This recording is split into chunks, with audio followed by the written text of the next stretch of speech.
जब कोई गुरु अपने कार्य के लिए किसी व्यक्ति को अधिकृत करता है, अधिकार देता है अपने प्रतिनिधि के रूप में कार्य करने का, तो वास्तव में वो गुरु ही कार्य करते रहता है। प्रतिनिधि तो सिर्फ उसका माध्यम है। और इसी बात का सदैव एहसास रखा है, अभी तक रखा है।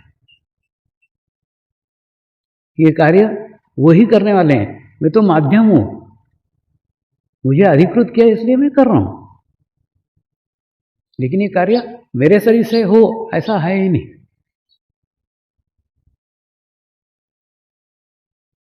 आध्यात्मिक क्षेत्र में जब गुरु अधिकृत करता है ना, तो उस माध्यम की पूर्ण रिस्पॉन्सिबिलिटी, पूर्ण जवाबदारी खुद ले लेता है। फिर जो असंभव कार्य लगता है, जो हो ही नहीं सकता लगता है, वो भी घटित हो जाता है। कैसा हो जाता है उसका उसको भी पता नहीं चलता।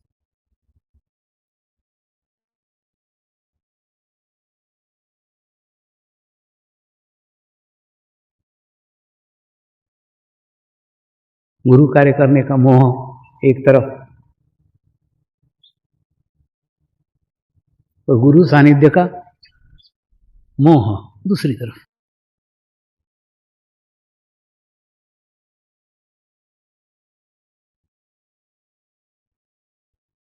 एक के कीमत के ऊपर एक चीज मिली है।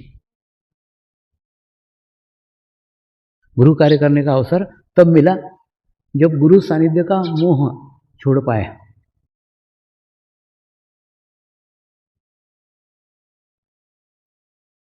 बहुत बुरा लगा था मुझे जब मैं मुंबई आया था, फिर भाग करके वापस हिमालय चला गया था कि नहीं, मेरे को इस दुनिया में नहीं रहने।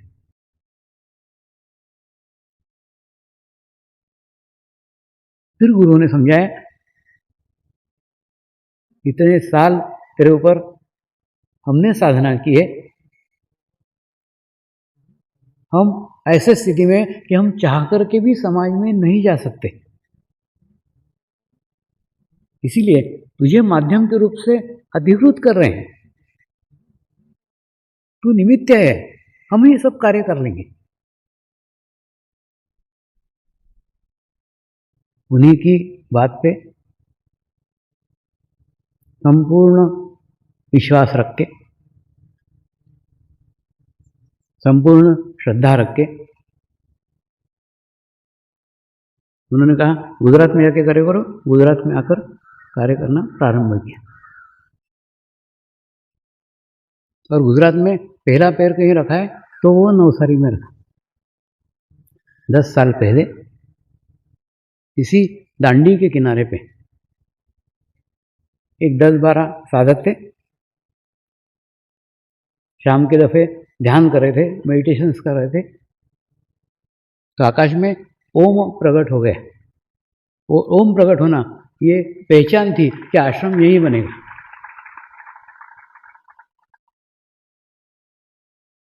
उस समय उस दांडी से आगे कोई आता भी नहीं था। इधर मुड़ करके देखो, पूरी बमूल की जंगल था। ऐसा दांडी का किनारा,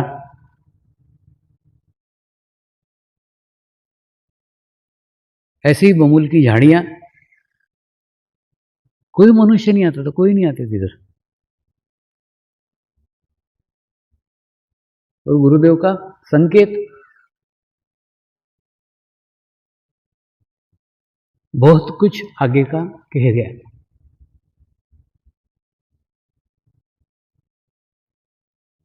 वही वातावरण, वो स्थिति, आगे समर्पण ध्यान कितना कठिन है, कितनी बमूल की झाड़ियां निकालने की है, कितना रास्ता साफ करने का है। आश्रम का मैं साधकों के प्रगति के साथ जोड़ करके देखते रहता हूँ।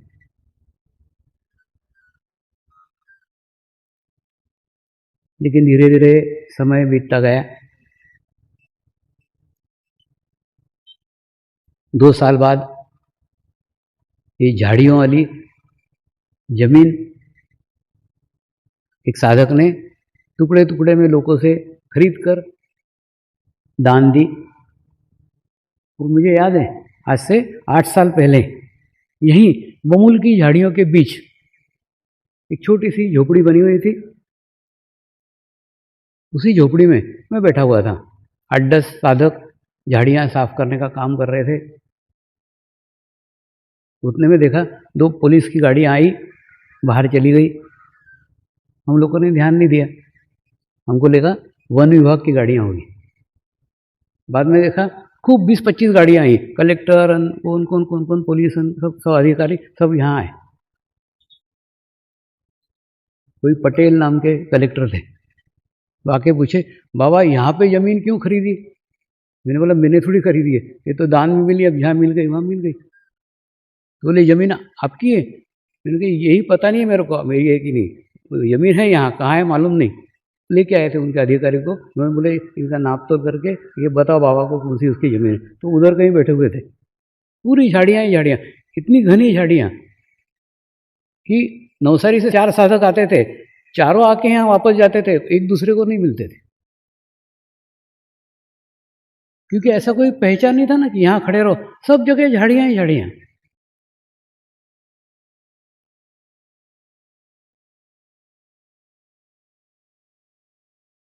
तो 8 साल से आश्रम का काम चल रहा है।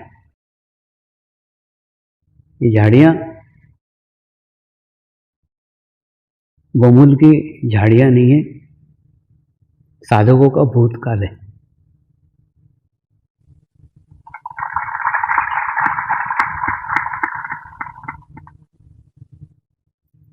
साधकों को अपने भूतकाल से बाहर आने में इतना समय लगा है। और ये बमुल के कांटे नहीं है, हमारे जीवन में आए हुए बुरे व्यक्ति हैं जिनकी यादें निकालते निकालते 8 साल बीत गए। आज महाशिवरात्रि को 10 साल समर्पण को पूर्ण हो गए।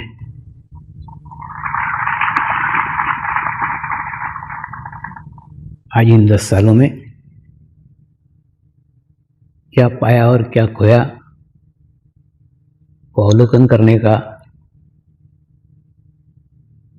अपने आप को जानने का, अपने आप को पहचानने का, कहाँ तक की यात्रा की है, अभी कहाँ खड़े हैं और कहाँ जाने का है, ये देखने की अत्यंत आवश्यकता है। इन 10 सालों में साधकों की भूतकाल की यादें,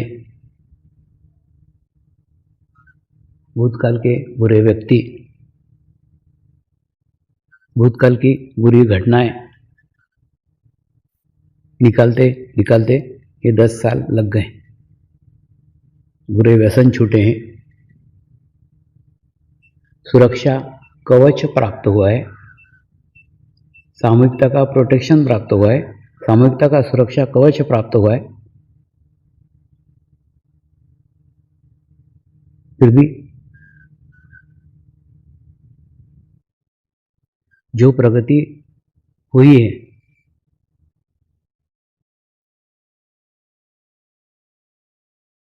को प्रगति कराने की इच्छा से मैं आपके पास नहीं आया था। इसके भी आगे कुछ है। अभी तक आपकी केवल शारीरिक प्रगति हुई है, शारीरिक प्रोग्रेस हुआ है। हो सकता है तुम्हारे व्यसन छूट गए हो सकता है तुम्हारी बीमारियां ठीक हो गई हो सकता है तुम्हारी भूतकाल की यादें समाप्त हो गई हो सकता है जो बुरे व्यक्ति तुम्हारे चित्त में थे उनको तुमने क्षमा कर दिया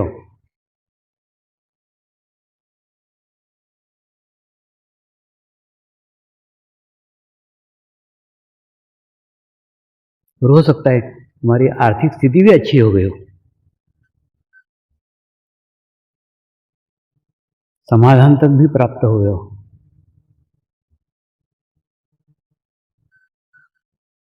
लेकिन ये सारे लाभ केवल शारीरिक और मानसिक है। आध्यात्मिक प्रगति अभी बाकी है।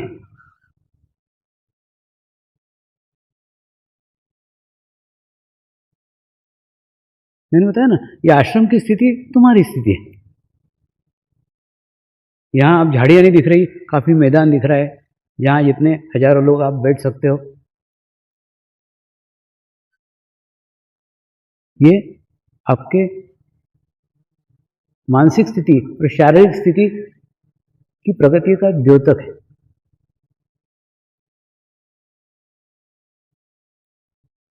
लेकिन ध्यान का उद्देश्य शारीरिक मानसिक प्रगति नहीं है, आध्यात्मिक प्रगति है, और एक स्टेप है ऊपर का। ये आध्यात्मिक प्रगति आपको अगले 10 सालों में प्राप्त करनी थी।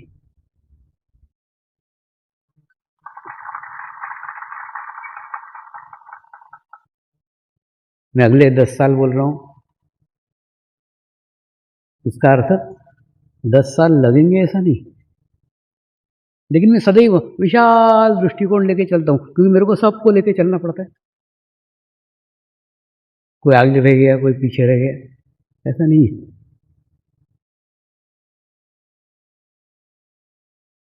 तो आध्यात्मिक प्रगति अभी बाकी है। समर्पण ध्यान का उद्देश्य आपके जीवन में आध्यात्मिक प्रगति करना है। शारीरिक प्रगति, मानसिक प्रगति, ये तो बाय प्रोडक्ट है। अगर आप आपकी आध्यात्मिक प्रगति करते हो तो ये चीजें नहीं करते तो भी हो जाती। तुम सिर्फ आध्यात्मिक प्रगति की ओर 10 मिनट आगे बढ़ रहे हो, वो भी नियमित नहीं, अनियमित बढ़ रहे हो, तो भी आपकी शारीरिक प्रगति हो रही है, आपकी मानसिक प्रगति हो रही है। आप कल्पना करो, अगर आप आपके जीवन में नियमित रूप से 1 घंटा ध्यान के लिए व्यतीत करें, 1 घंटा ध्यान के लिए दें, तो आपकी आध्यात्मिक प्रगति भी होगी, शारीरिक प्रगति भी होगी, मानसिक प्रगति भी होगी। थोड़ा समय आप स्वयं के लिए दो। मैं बार बार बताते रहता हूं, अपने लिए टाइम निकालो। आप दुनिया भर के लिए समय निकालते हो, परिवार के लिए समय निकालते हो, व्यवसाय के लिए समय निकालते हो, ऑफिस के लिए समय निकालते हो, समाज के लिए समय निकालते हो, सब के लिए समय निकालते हो, खुद के लिए समय नहीं निकालते। थोड़ा समय खुद के लिए दो, एकदम अकेले, कोई नहीं। तो उससे आपके दिशा का आपको पता चलेगा। आप दौड़ तो रहे हो, लेकिन आपकी दौड़ने की दिशा सही है कि नहीं है, ये आपको पता लगेगा ना। थोड़ी देर रुको, एकांत में बैठो, सोचो क्या प्रगति हुई है, क्या प्रगति होना बाकी है, इस प्रगति में मेरी कहाँ गलतियां हो रही है। अपना अवलोकन करो, अपना आत्म परीक्षण करो, अपने आप को देखो, अपने आप को जांचो, अपने आप को परखो।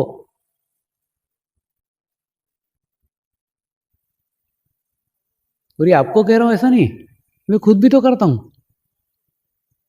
आपको जितना पहचानने का, जितना जानने का अवसर मुझे इन 45 दिनों में मिलता है ना, उतना साल भर में भी नहीं मिलता।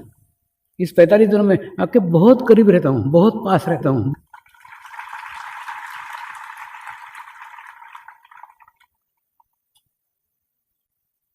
इसलिए थोड़ा समय अपने आप के लिए दो। अपने आप के लिए भी समय देना है, सामूहिकता में भी समय देना है, दोनों में देने का है। दोनों का संतुलन है, दोनों का बैलेंस है। देखिए क्या होता है, जैसे खाता बगीचा है, तो बगीचे के अंदर हमने सब किस्म के फूल ले आए हैं, लगा दिए हैं, लग गए हैं। ऐसी आज की स्थिति है, फूल खिले नहीं है। 10 सालों में केवल हमने एक समर्पण का बगीचा निर्माण किया है, जिस बगीचे में अच्छे अच्छे फूल लाके रोपे हैं, लगे हैं, लग भी गए, जुड़ भी गए, वो बगीचे से नहीं जाएंगे, लेकिन खिले नहीं है ना। और जिस प्रकार से जैसे दो वृक्ष लगाते हैं कि नहीं, तो दो वृक्ष के बीच में एक गैप देते हैं, एक 10 फीट का गैप, 8 फीट का गैप, वैसा ही गैप मैंने आप प्रत्येक के बीच में दिया हुआ है। कोई किसी के साथ जुड़ा हुआ नहीं, जुड़ा है लेकिन नहीं है, क्योंकि मेरा कनेक्शन प्रत्येक के साथ अलग अलग है। प्रत्येक पौधे को जैसा माली बराबर बराबर बराबर ध्यान देता है, वैसे मैं बराबर बराबर बराबर सबका ध्यान रखता हूँ।